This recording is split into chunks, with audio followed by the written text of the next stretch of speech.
This is the Winning Plays Podcast on the CLNS Media Network, the leading online provider for the NBA's winningest franchise. All right, joined now on the pod by my partner in crime at MassLive, Souichi Terada. Make sure you're following him on Twitter at Souichi Terada, Souichiterada. Have you joined the spaces yet, Souichi? Are you in on the new craze? No, not yet. I feel like I'm waiting it out because I saw some tweets being like, these are buggy. So I was like, okay, I'm gonna wait it out.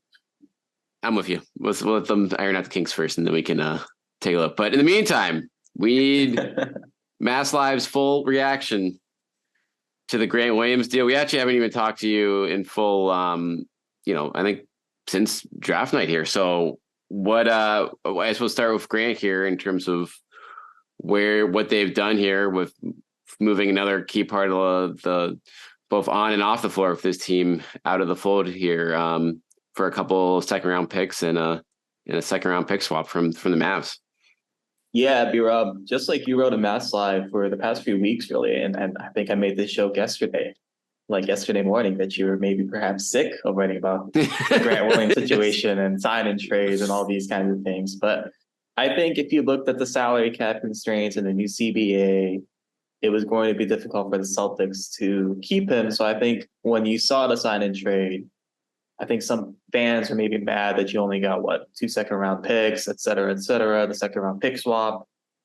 But I kind of viewed Grant next year, it's not a perfect apples to apple comparison, but I kind of viewed him similarly to Malcolm Brogdon last year in the sense that he was going to be a luxury for you next year, especially in that front court rotation. Like, he would have been, right, like Grant Williams still on his rookie contract would have been a great fourth big man behind Robb, Al, and Kristaps. And so I thought like that would have been great. Kind of like, the reason Peyton Pritchard kind of worked was because he was so cheap the last few years, and especially last year as the fourth point guard really on the roster. So that's kind of how I view Grant. Like, I just don't think it was good roster building or management to have a guy making, a little more than the NLE, I believe. As it's basically your eighth man in the rotation, and somebody who I don't necessarily think was going to crack the rotation night in and night out, especially come to playoffs, right? Like I said, like, if Al needs a night off, if Robb needs a night off, if Kristaps, is a little banged up, which over the course of 82 games is going to happen, like, it would have been great to have Grant. But right. At the same time, like, come the playoffs, like, like you just, it was going to be hard to see a role for him every night, much like in, last this year in 2023. So it felt kind of expected. I don't think I was very surprised. I was kind of surprised it was the Mavs just because they've been very active. I think they've had a good offseason. I think Grant actually fits very well on that roster. But like you said, B-Rob, like, I think you lose a lot between Grant and Marcus, especially on the defensive side. And I'm not going to go as far as to say Grant was necessarily a leader on this team, but at least he at least was vocal, and he at least, made his voice heard. And I think you lose a little bit of that between him and Smart. So, but just to wrap this up, like, I don't think this was unexpected by any means. Like, I think you can kind of read the tea leaves a little bit. Yeah, I really like that comparison you made from like the Brogdon of situation of last year, of being like, would it be great? Yes. Is it a necessity? Like, that's debatable. And like you said, it's when you're going from $4 million a year to $13 million a year, that's a pretty big difference when you're talking about, the eighth or ninth guy in the roster.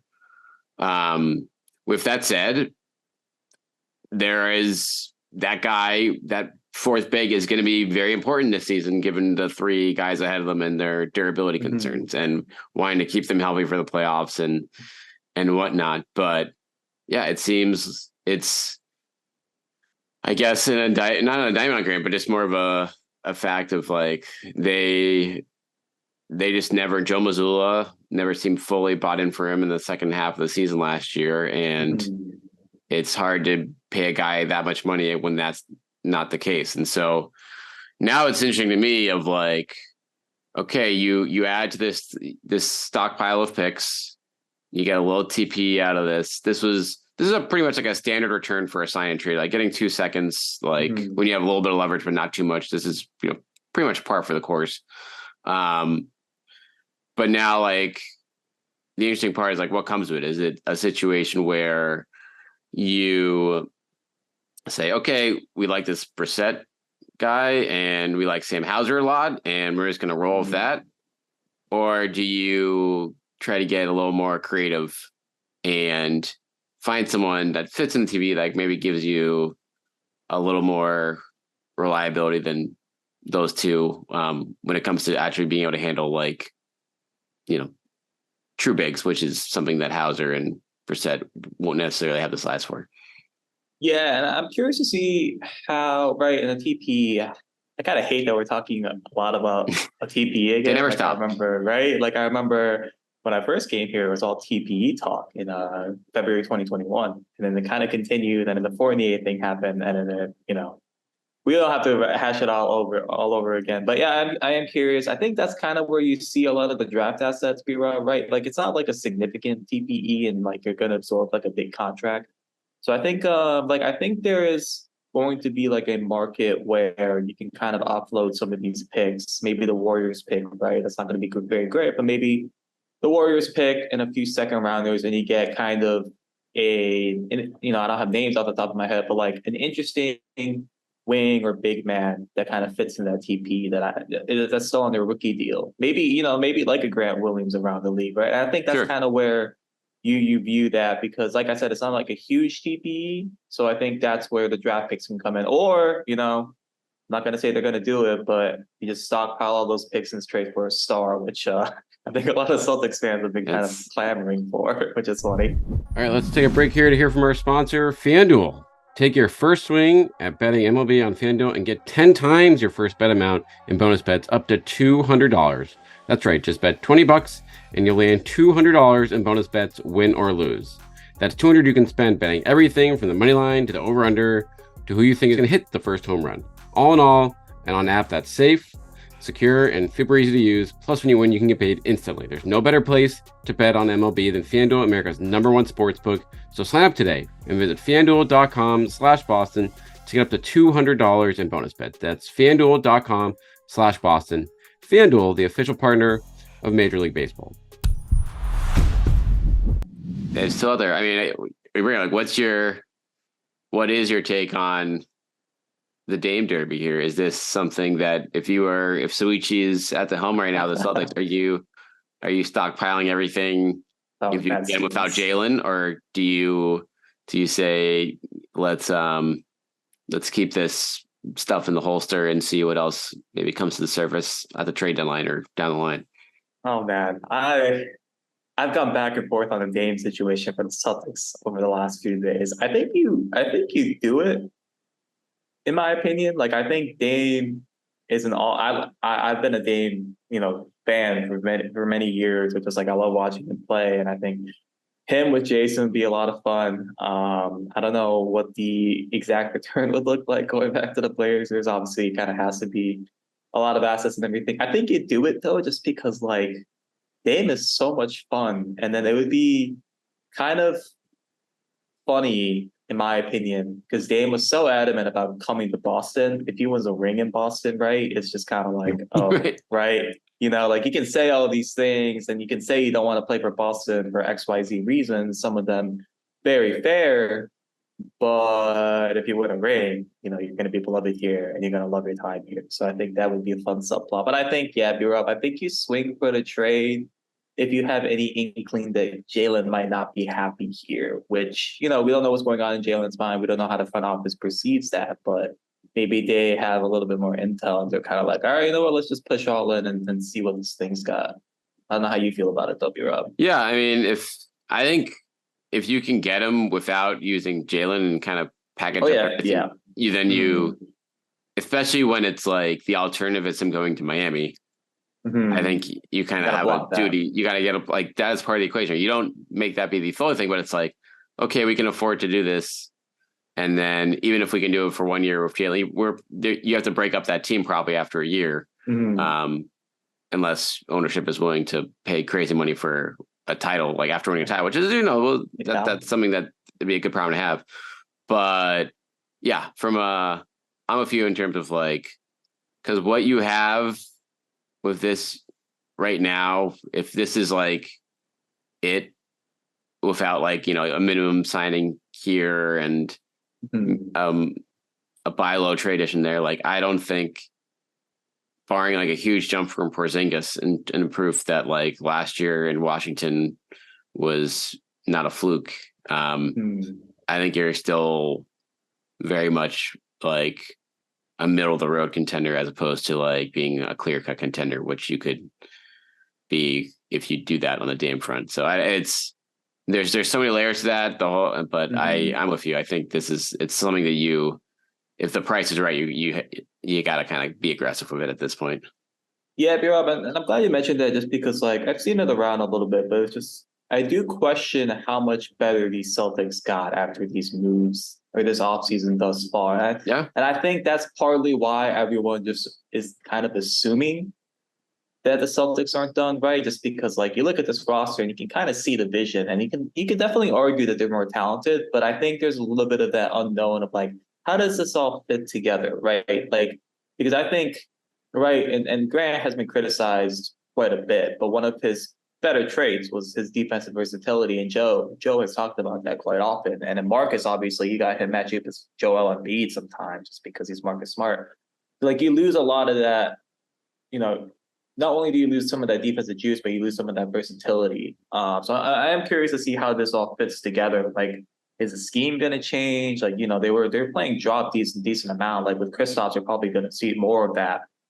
Especially, you're going to see a lot more of that, especially with Kristaps. So it's just, I think a little bit of, I'm of the opinion that the Celtics aren't necessarily better yet, but I think a little bit of that is just like, we don't know what the Celtics are going to look like next year in terms of scheme and how roles fell out. Like, is Sam Hauser going to take, kind of a meaningful step in terms of consistency? Like, he's not going to have like a midseason slump. Maybe Oshai Brissett comes in, is pretty good. Maybe, so you have all these options. I still think your top 8 or so, top 7 or so is still rock solid. But at the same time, it's like, I think one of the things with Brogdon is like, how different is Brogdon going to look next year with like even if he is a 6 man, like, is he going to have to play more because there's no Smart? Like, how much more is Pritchard going to play? Right. Is Brogdon going to be fresh come the playoffs, right? Like his injury was kind of a freak thing in the East Finals, but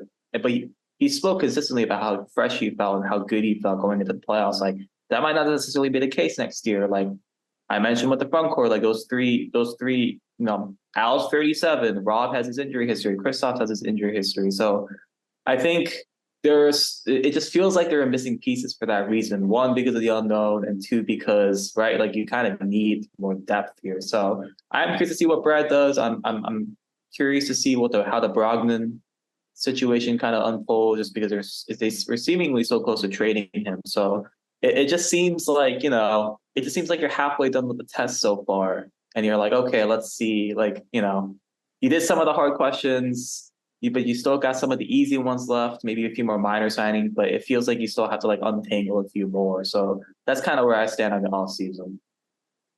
Yeah, I think that breaks down well in terms of like, especially the depth part of it, of like, like the rotation makes sense in a way now, but it's also like, I feel like one injury away from being like, oh man, like we're really leaning a little bit too hard on people we don't want to be leaning on, like a Brogdon or clearly like one of the bigs, if that gets, one of those guys gets hurt right now. And so that is the question now of being like, okay, how much of a step are they going to take to address that? Whether it's the huge swing of getting really aggressive for a guy like Lillard and trying to make that, put Portland to the test, put Miami to the test to make sure they have to empty their cupboard fully to get them to outbid you, if you're not willing to put in Jalen, or do they think, or does Brad think like, hey, yeah, like we'll have Robb and Brogdon and Pritchard and Hauser coming off the bench, and that's our bench, and that should be fine. And it, for half of last year, that was fine with Hauser, and Mhm. Brogdon was healthy, etc. But that's still a pretty big gamble to make in a year that's obviously incredibly important for this franchise from a long-term standpoint. Yeah, one thing I wanted to add was you look at, in terms of durability concerns of the front court, especially like last year, even with when Robb was out, you kind of had the backbone of 2021, 22, like the chemistry you build up there, that double big lineup. Like that's not the case next year. Like if Kristaps misses, 20 games and Robb misses 30 games, right? Throwing out random numbers, but like I feel like you need to build up that like chemistry and like know how playing next to each other by the playoffs. And like, that's kind of my like a concern, I think, if they are like injured throughout the regular season, right? And we're kind of getting into the weeds here, but that's just like one thing that you don't necessarily have anymore. Like that core Celtics players, right? Like you got to learn how to play without Marcus now. You got to learn how you fit Kristaps next into Al and Robb individually. And if injuries take away from that, like let's say, going into the playoffs, you only have like 25, 30 games of Kristaps, Al, and Robb all in the same game together. Like, I don't think that's like an ideal situation. Like, I think these guys like need to learn how to play next to each other. And, that includes Jalen and Jason, like just that chemistry aspect and everything. So I think that's kind of the unknown that I mentioned earlier. Like, you just don't know how these pieces are going to fit, and you need to like untangle that web in a regular season. So I actually think, like I personally think like the regular season win total will go down, but this, if things fit, like they can be a better team, especially in come to playoffs. But it just, right, like you throw into that, and injuries obviously happen, but it just feels kind of heightened considering the front court situation and depth and all those things. But I think that's it too. Like, one, you want the top 7, 8 players healthy come to playoffs, but you also want them clicking, and it's just, you might not have that time during the regular season. Like that's going to be, I think, a challenge throughout the year for them. No question about it. And that's what we're going to be, keeping an eye on all year long after this deal. And this Grant's exit, I think, adds to the pressure on that front, as you kind of laid out there with that group, given how much we'll be seeing them on the court this year. But we'll be keeping an eye on that. We'll be keeping an eye on what happens now, what other shoes there are to drop here. And Souichi and I are also headed out to Las Vegas. So we'll be giving you guys some top-notch coverage at MassLive and on the Winning Plays pod here heading into next week as we break down all the Jordan Walsh film and that you can eat. And as long as JD Davison and whoever else, I guess BN's going to be out there too. So yeah, this suddenly there's going to be some twin is going off. Have you seen that? What's that? Have you seen Champagne's twin brother going on? I believe. Oh, I've heard. I haven't seen the clips yet, but I've heard seen the clips yet. The buzz is. I've heard so many. I've heard so many Champagne jokes, and I'm like, I might have to steal some of these if the Celtics version goes off. Well, we'll have those at the ready here. All right, we'll be back with you guys next week for Vegas. We'll talk to Souichi out there for sure. Make sure again you're following him on Twitter, and we'll talk to you guys out there next week.